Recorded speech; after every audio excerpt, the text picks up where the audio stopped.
নমস্কার। আজ 6ই আগস্ট, এখন বাজে বিকেল 6:15। আমরা শ্রমিক ঐক্য মঞ্চের নেতৃত্ব, তার সাথে আমাদের কর্মীরা এখনো আমরা নিজাম প্যালেসে উপস্থিত।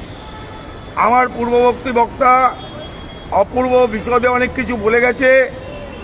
আমি একটু অন্য কথা বলতে চাইছি। আমার প্রথম বক্তব্য, ফেসবুকে বিভিন্নভাবে দেখতে পাচ্ছি এসএনআইবি নামক একটি কোম্পানি যারা প্রচার করছেন যে তারা হচ্ছে সিম্বল অফ ট্রাস্ট, মানে সততার প্রতীক। কথাটা আমার কাছে দুঃখের নয়, আনন্দের। যে symbol of trust is to symbol of deprive the worker to fought with the worker, this is also a symbol of trust. মানে আপনি আপনার কোম্পানি সুন্দরভাবে শ্রমিকদের কিভাবে বঞ্চিত করা যায় এই অনেস্টিটা শিখেছেন, এবং সেই অনেস্টিটা যে আসলে ডিসঅনেস্টি সেটাকে প্রমাণ করার জন্য মাঠে ময়দানে বিভিন্ন ক্লাবে গিয়ে আপনার এতটাই কোম্পানির খারাপ অবস্থা যে সেখানে গিয়ে শ্রমিক নিয়োগ করতে হচ্ছে।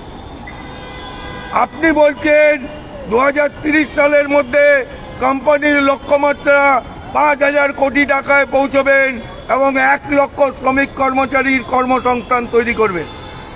আমি মাননীয় এসএনআইবির মালিক মিস্টার শ্যামল কর্মকারের উদ্দেশ্যে একটা প্রশ্ন করতে চাই। আপনি কর্মচারীদের চাকরি দিচ্ছেন, এই কথাটা প্রচার করে কি আপনি সরকারের অনুদান পাওয়া, সরকারের সুবিধা পাওয়া, ব্যাংক লোন পাওয়া এই রাস্তাটাকে সুপ্রসারিতভাবে চর্চায় নিয়ে আসতে চাইছেন? আপনি একজন ব্যক্তিকেও চাকরি দেননি, চাকরি দিয়েছেন যারা, তারা হচ্ছে প্রিন্সিপাল এমপ্লয়াররা। প্রিন্সিপাল এমপ্লয়ার আপনাকে কন্ট্রাক্ট প্রদান করেছে, আপনি সেই প্রিন্সিপাল এমপ্লয়ারকে সার্ভিস দেওয়ার জন্য আপনার মাধ্যম দিয়ে লোক নিয়োগ করে সেই কর্মীদের ওপর থেকে আপনি যে মুনাফা অর্জন করছেন সেটাই হচ্ছে আপনার কাজ।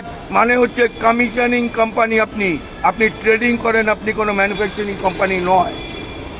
আপনি শ্রমিককে চাকরি দিচ্ছেন, এই কথাটা বলা ইমিডিয়েটলি বন্ধ করুন। আপনি বলতে পারেন আমার মাধ্যম দিয়ে বিভিন্ন কোম্পানিতে শ্রমিক নিয়োগ হচ্ছে, কিন্তু আপনি ইমিডিয়েট নিয়োগকর্তা, কিন্তু আপনি কিন্তু এই শ্রমিকদের মালিক নয়। আপনি পরিষ্কার কথায় যাকে বলা হয় ঠিকাদার, আপনি একজন ঠিকাদার। এই কথাটা বলা বন্ধ করুন যে আমি 1 লক্ষ শ্রমিককে চাকরি দেব 2030 সালের মধ্যে। আর সিম্বল অফ ট্রাস্টটা না বলে আপনি লিখে দিন যে আমরা হচ্ছে সিম্বল অফ ডিপ্রাইভেশন, সেটা হচ্ছে আপনার কোম্পানির নামের সঙ্গে সেটা প্রযোজ্য। আপনি আমার নামেও অভিযোগ করেছেন যে আমি অপূর্ব বন্দ্যোপাধ্যায় দুজন মিলে কনসলেশন বাতিল করার জন্য অর্কেস্ট্রেটেড, মানে সুপরিকল্পনার মাধ্যমে সেটাকে বিনষ্ট করতে চেয়েছি। কিন্তু বন্ধু, আপনি কিন্তু একটা কথা স্বীকার করলেন পক্ষান্তরে, যে শ্রমিক ঐক্য মঞ্চ যে লড়াই করে সেটা সুপরিকল্পিতভাবে করে, সুচিন্তিতভাবে করে এবং সংগঠিতভাবে করে।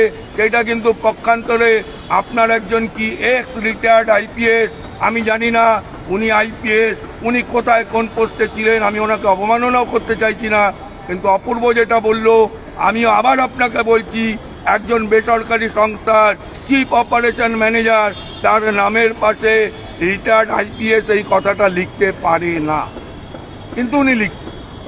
আর উনি আইপিএস, এই কথাটা যদি সত্যি বাস্তব হয়, উনি আইপিএস যোগ্যতা সম্পন্ন হয়ে উনি আইনের ধারাগুলোকে কতটা রপ্ত করেছেন সেটা সম্পর্কে আমার জানা নেই। মাননীয় শ্যামলবাবু, সবার প্রথম আমি সাধন শাহ, আপনার কোম্পানি আমাকে যে ডিপ্রাইভ করেছে তার সর্বোচ্চ প্রমাণ যে আপনার কোম্পানি 2022 সালের জানুয়ারি 2022 থেকে নিয়ে জানুয়ারি 2023 পর্যন্ত কর্মরত থাকা অবস্থায় আমাদের বেতন, আমার এবং অর্গগতের বেতন দেননি, আমাদের পিএফিএসআই কন্ট্রিবিউশন জমা দেননি, আমাদের সমস্ত সুযোগ সুবিধা থেকে বঞ্চিত করে আপনি ডিসমিসাল করার নোটিশ দিয়েছেন, যেটার বিরুদ্ধে কনসালেশন চলছে এবং কনসালেশনে আপনি পর্যযুক্ত হচ্ছেন। এইটা জেনে নিয়ে আপনি আইনের বিভিন্ন সহযোগিতা পাওয়ার জন্য আমাদের বিরুদ্ধে আমার অপূর্ব বন্দ্যোপাধ্যায় বিপত্তারণের নামে রেজিস্ট্রার অফ ট্রেড ইউনিয়নের কাছে অভিযোগ করছে। লাভ হবে না মাননীয় শ্যামলবাবু, লাভ হবে না। শ্রমিক ঐক্য মঞ্চকে এইভাবে থামানো যাবে না। আপনার দুর্নীতি কালকে আরো গভীরভাবে প্রমাণিত হবে। সেটা এটিসি বলেন, ইন্দাস, অ্যাক্সিস ব্যাংক, বিভিন্ন জায়গায়। আপনার জানা আছে অ্যাক্সিস ব্যাংকের ক্যাশ শটারদের গুন্ডা দিয়ে আক্রমণ করেছিলেন আপনার কোম্পানির ইউনিফর্ম পরিয়ে। আপনার সেই আক্রমণে অভিজিৎ চৌধুরী ওর লাইফটা স্প্যান হয়ে গেছে, ওর স্পাইনাল কর্ড ইঞ্জুরি হয়েছে। এবং আপনি যে অন্যায় আক্রমণ করেছিলেন এবং গুন্ডাগিরি করেছিলেন তার বিরুদ্ধে কিন্তু অ্যাক্সিস ব্যাংক ম্যানেজমেন্টও সেক্টর সরণি থানায় আপনাদের নামে কমপ্লেন করেছে। সেই মামলা চলছে। আগামী দিনে সেই মামলাতেও আপনাদের বোঝাবো যে গুন্ডামি করে শ্রমিক পিটিয়ে শ্রমিককে ন্যায্য অধিকার থেকে বঞ্চিত করা যাবে না। আপনি যতই পরিকল্পনা করেন, আপনার পরিকল্পনার প্রত্যুত্তর দেওয়ার জন্য শ্রমিক ঐক্য মঞ্চ সবসময় মাঠে ময়দানে আছে।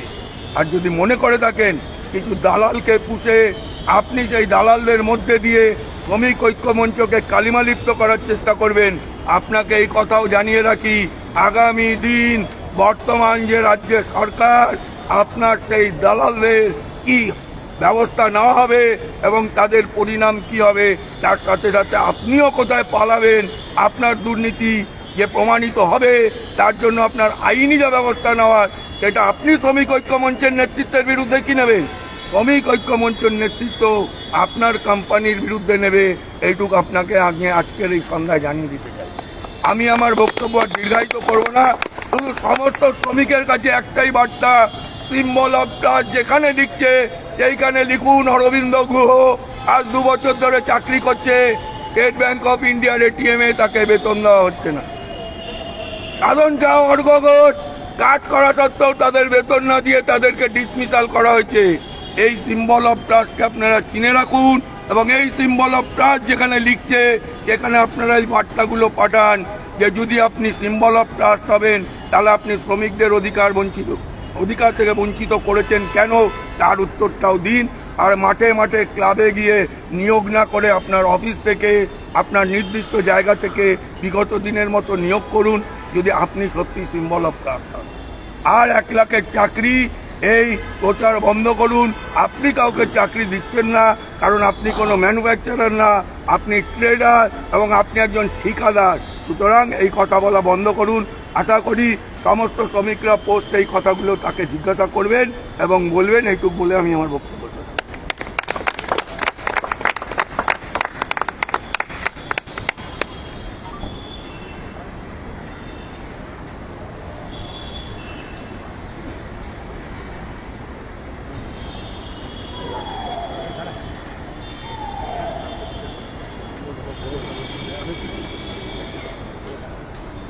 থেকে বলতে